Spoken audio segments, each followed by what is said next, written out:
Shout out to G-Man Boxing.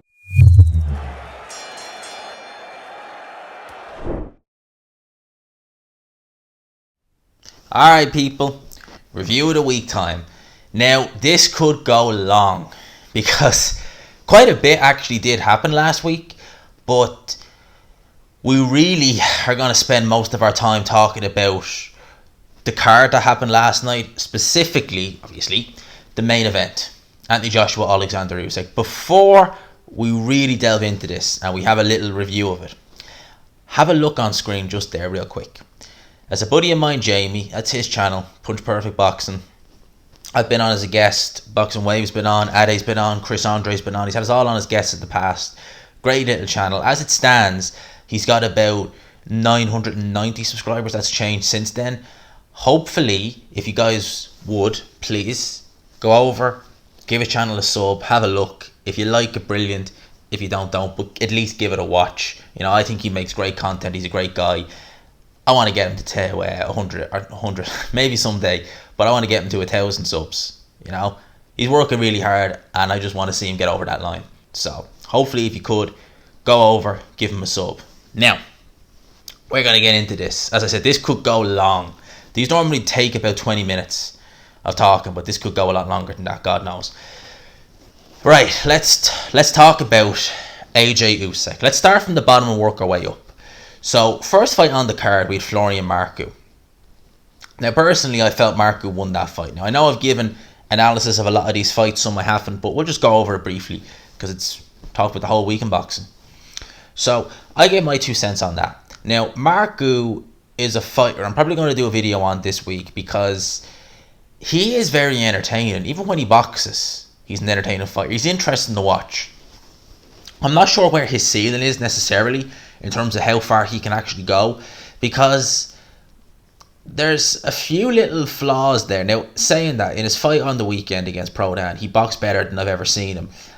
But there are a few little subtle flaws there that I noticed, and I've noticed for a while now. I think his defense is okay, but not great. I think he's a bit lackluster.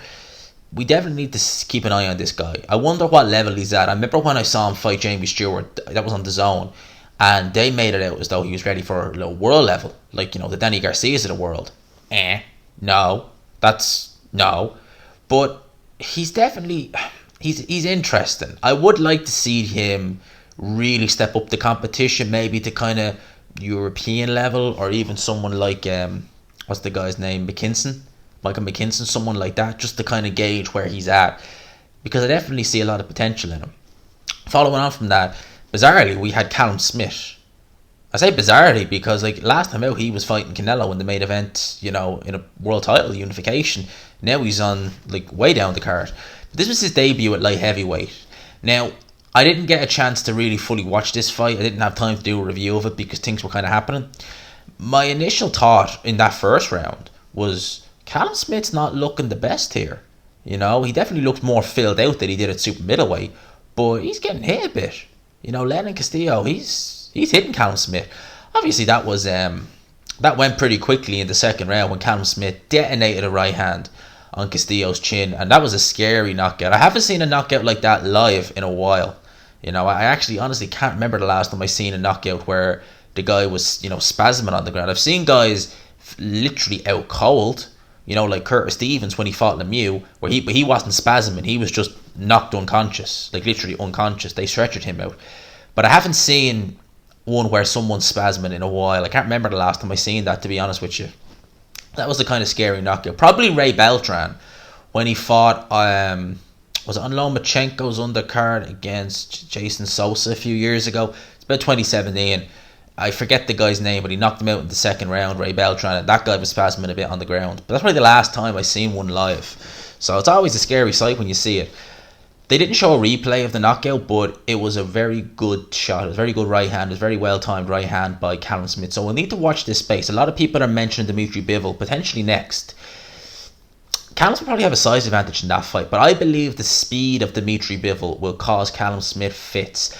If you want to use this fight as a yardstick, no question, Callum Smith did way better than Dimitri Bivol did against the same opponent. Dimitri Bivol went 12 rounds, never really looked like hurting the guy.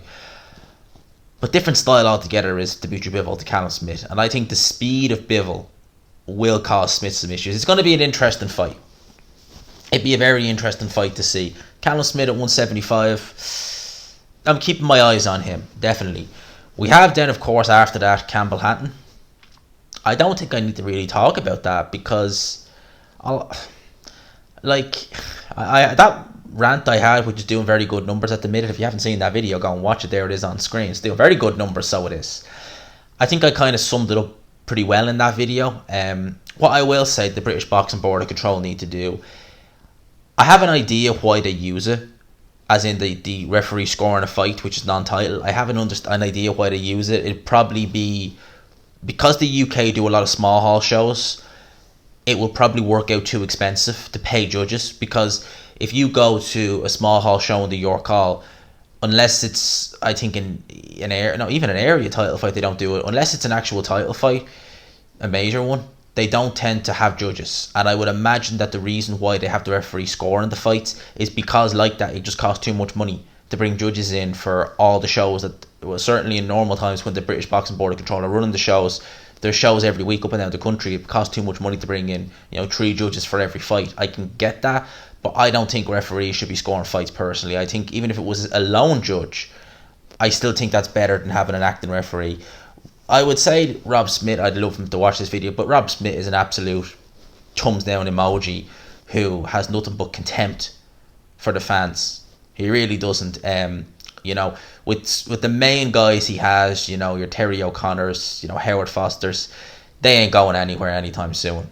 So we're probably going to see more of this, unfortunately. But that's, in terms of Campbell Hatton, he really needs to be on smaller shows. I just don't understand. Eubank Jr., I think, summed it up best.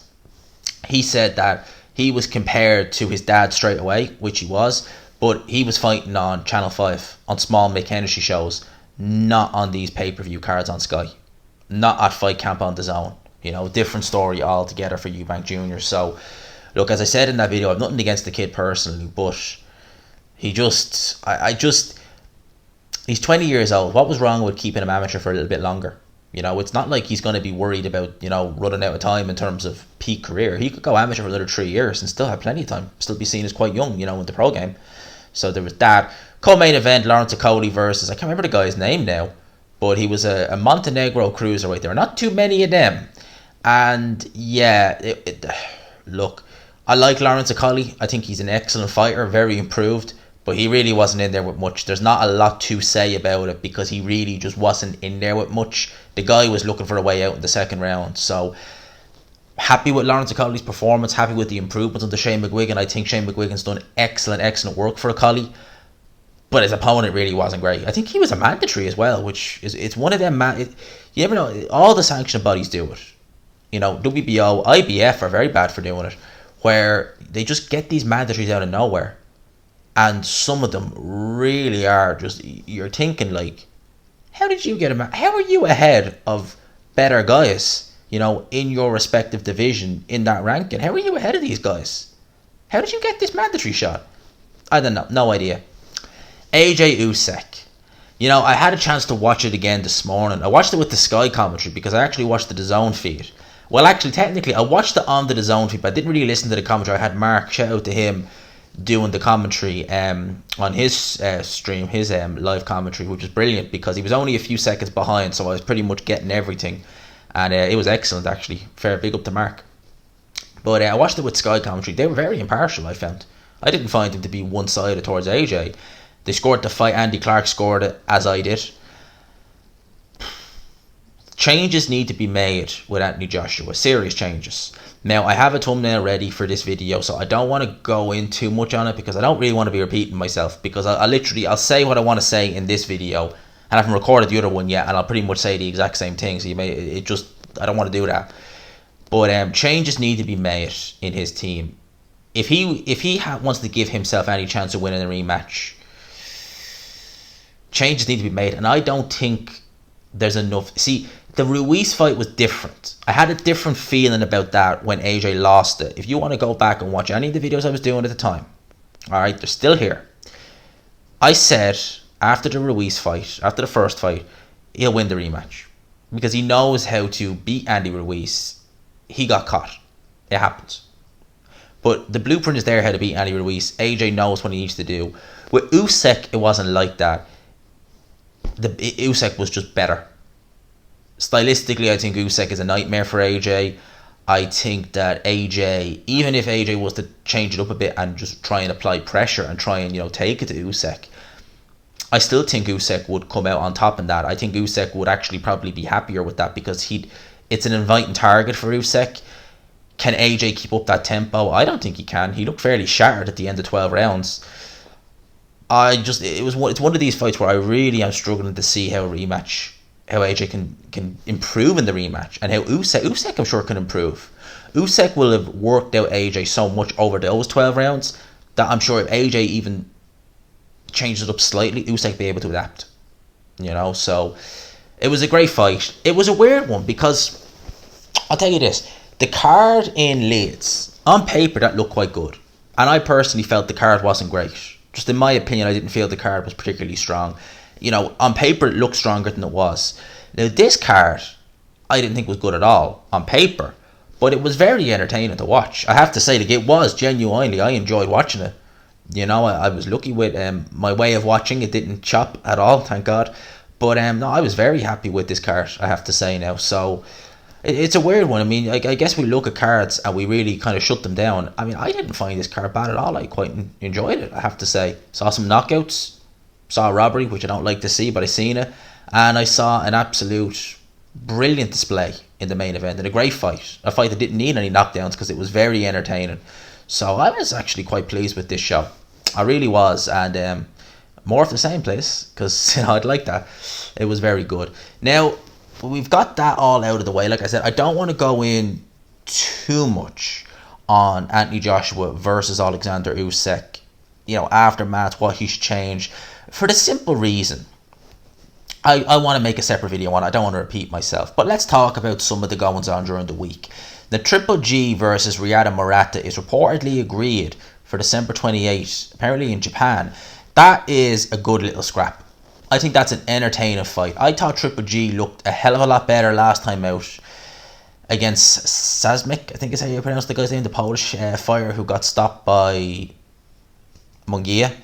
I thought he looked a lot better. I thought that maybe that's what Triple G needed.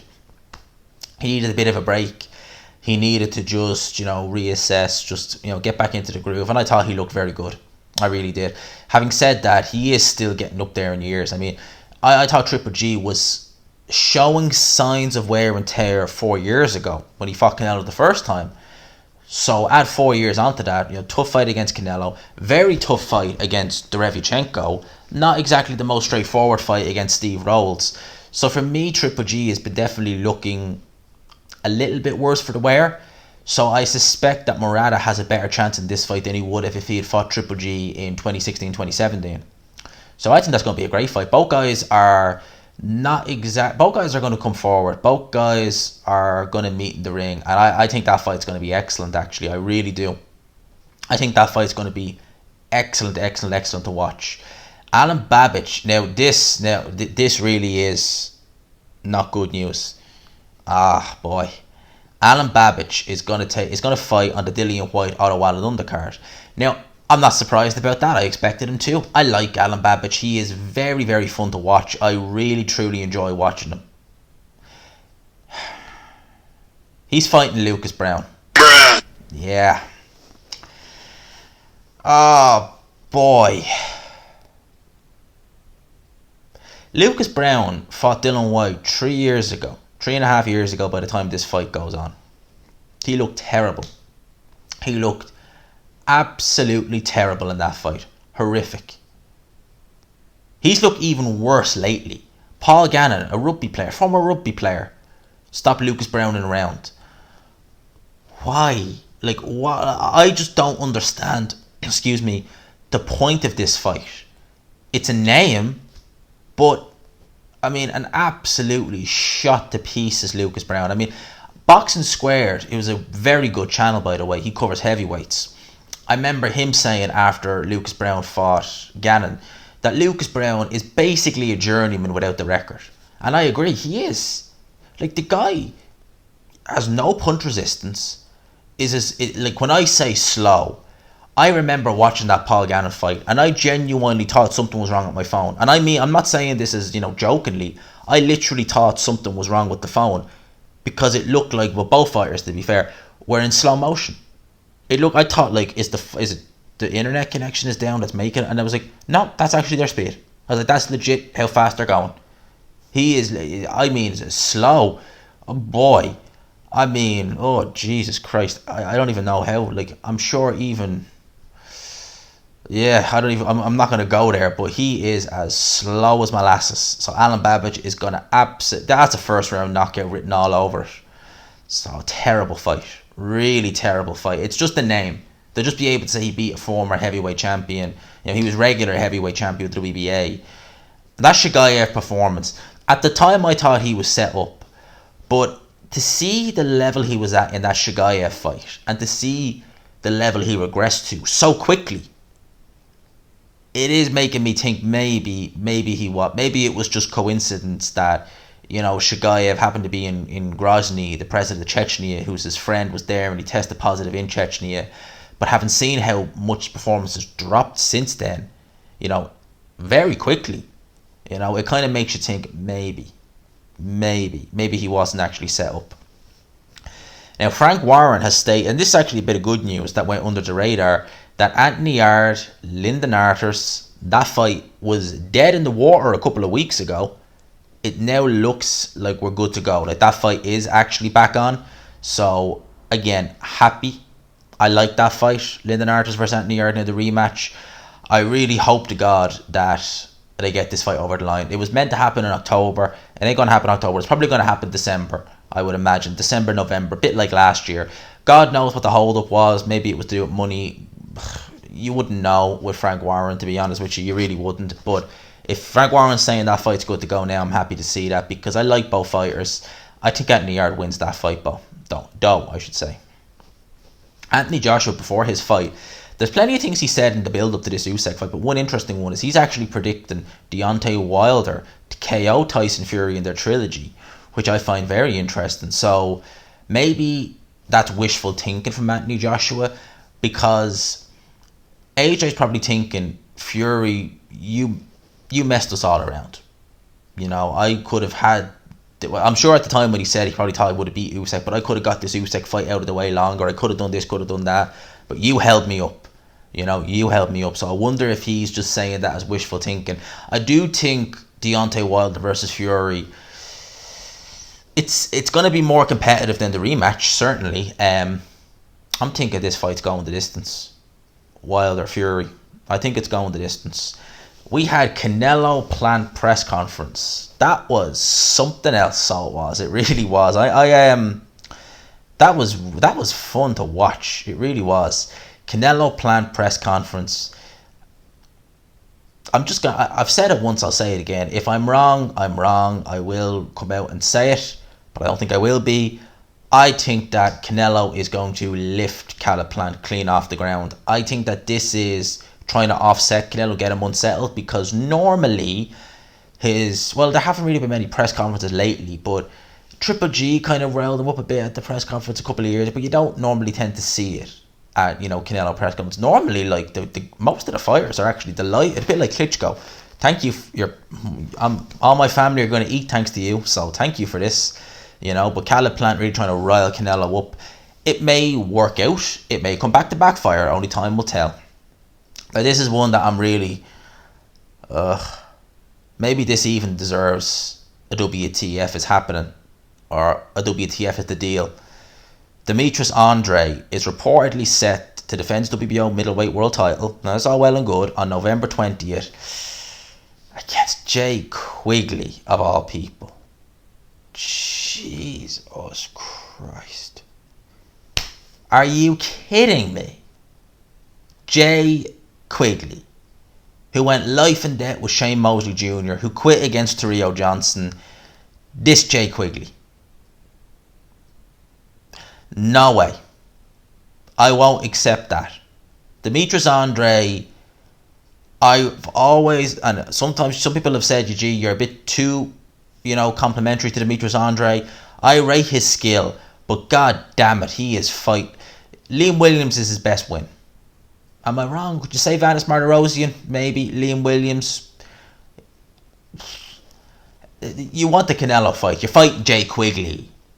Mate. Come on. You can do better than that. And Jay Quigley's not even that highly ranked in the WBO. Now, he's in the top 15, but barely. Surely they could have got someone better. I would rather see Demetrius Andrade fight Gabriel Rosado than Jay Quigley. Because I think Gabriel Rosado will beat Jay Quigley. Yeah, I really do. So, oh boy. Again, Demetrius Andrade. I don't know. I just don't know. I want to actually find out that Sergio Martinez was meant to fight this weekend. And I mean Sergio Martinez, the guy who, Sergio Martinez, the old middleweight champion. Did he win? Because he was fighting Brian Ruiz. And, okay, they haven't updated it on BoxRec. They haven't actually updated it on BoxRec, but I did unanimous decision. Alright, so he beat Brian Ruiz. Sergio Martinez, who is, why is he coming back? He's as old as dirt at this stage, Sergio Martinez. But, I was going to say but I can't actually work out why he's back. So Sergio Martinez got a win. That only came to my mind there. So Sergio Martinez, Andy Ruiz is reportedly targeting a end of year date with Luis Ortiz or Charles Martin. So one or the other, Luis Ortiz or Charles Martin. That's interesting. I prefer the Luis Ortiz fight, personally. Or would I? Because Charles Martin has improved, definitely improved since the AJ fight. Luis Ortiz, anyone want to know how old the pyramids is? Ask Luis Ortiz, he was there when they were built. That's how old that guy is. So, Luis Ortiz, though, has he fought? No, he has. He's fought since the Deontay Wilder loss. He fought Alexander Flores. I don't know. Part of me would kind of say maybe take the Ortiz fight just to measure yourself against Deontay Wilder, see how you do. It didn't look good against Chris Arreola, it has to be said.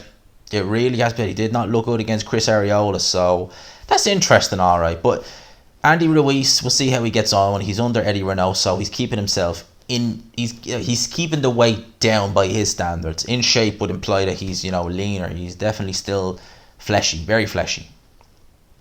WBO have ordered John Real Casimero. Again, another fairly weak mandatory, Paul Butler. Paul Butler's been looking shot as of late. He has been looking absolutely horrific. He's been looking pretty much horrific since he fought something. I can't remember his name now. He fought anyway. If someone wants to put it down in the comment section, I know who it is. I'm going to Google his name. I'm just going to Google his name because I want to just know what the guy's name is. Is it Rodriguez or something like that? That he fought? It is Emmanuel Rodriguez. There we go. Yeah, he's been looking pretty shocking since he lost to him. And he missed weight badly for that fight as well. That was actually at Bantam, I think. So, yeah, Paul Butler versus Casimero. Casimero will take the head clean off Paul Butler. He will. WBO have ordered, it says here anyway, WBC I should say, I've ordered, is it, WBC ordering Ryan Garcia versus Jojo Diaz. Ryan Garcia, Jojo Diaz for the WBC. I would imagine that's probably just like an interim title or something like that, because obviously the franchise champion is still Teofimo, and Devin has the kind of whatever you want to call it, regular, whatever you want to call it. But yeah, Jojo Diaz versus Ryan Garcia. Jojo Diaz was a former Golden Boy fighter. I don't think he's still with Golden Boy, or someone want to correct me on that. I don't think he is. But him against Ryan Garcia, it'd be interesting. Ryan Garcia has been a bit, he's been a bit all over the place lately. He really has. He's been a bit all over the place. He really has. Now this is an interesting one, right? Eddie Hearn is talking about Conor Benn's next fight. Alright? Now, there's a couple of names he's listing. Now, this is going to be, and he's going down this road again. He's saying it could be on the Chisora Parker 2 card. Listen to the names. Chris Van der Heeren, seen better days. Victor Ortiz, definitely seen better days. Robert Garcia or Guerrero, again, definitely seen better days. Or Chris Algieri, yeah, he's probably seen better days. None of them punchers. All of them have seen better days. He really is milking Conor Benn for all he's worth, isn't he? He's really trying to put him in with no risk, and none of them are known as big punchers. None of them. Chris Algieri is probably the most live out of them, and Chris Algieri is not a big puncher by no stretch of the imagination. That's Conor Benn's next 5 fights. He'll just pick each one of them at random. Chris Algieri, Virgil Ortiz, there you go. He's literally going to go there. No, Boots Ennis, Jerron Ennis Boots, David Avanesian. No. The DAZN, last one. The DAZN are reportedly in advance talk to buy BT Sport. It's claimed the deal could be struck within weeks, though it also remains possible BT could go in another direction. I'm going to leave it at that. Wow, that's a big deal. Premier League football on the DAZN. You are going to get subscriptions left, right and centre. Frank Warren shows will be on the DAZN. Frank Warren and Eddie Hearn, no excuse not to work together. They're on the same platform. If that happens, that is massive. Massive for the DAZN. I think I read about that last week, but they're really talking about it, like it's going to happen now. UFC, something else, football. I know people were telling me, but I only remember UFC. But definitely there'll be plenty of good little things going to the DAZN if that happens. So watch the space. I'm going to leave it there. How long have I been? This went long, didn't it? I'm going to leave it there. I hope you enjoyed this review of the week. We went through everything as much as I can anyway. For now, I'll leave you. I hope you have a great Monday. I hope we all get some good news. I say that every Monday, but you never know. It's an interesting week. I am in Ireland until Wednesday, and then I'm in London till Saturday. So I'll be back home to cover the fights, but I'll still be making videos over there, make no mistake about it. This stand and mic I got 2 years ago. It's seen some rooms, and it's still working perfect. So big up to the boy at Mike, and I don't know what the name of the stand is, but it served me well. Can't imagine ever replacing it. So people, I'm going to leave it there. Hope you have a great Monday, have a great week. For now, I'll leave you with that. Smash the like button if you could. Subscribe, of course. Hit the notification bell. Peace.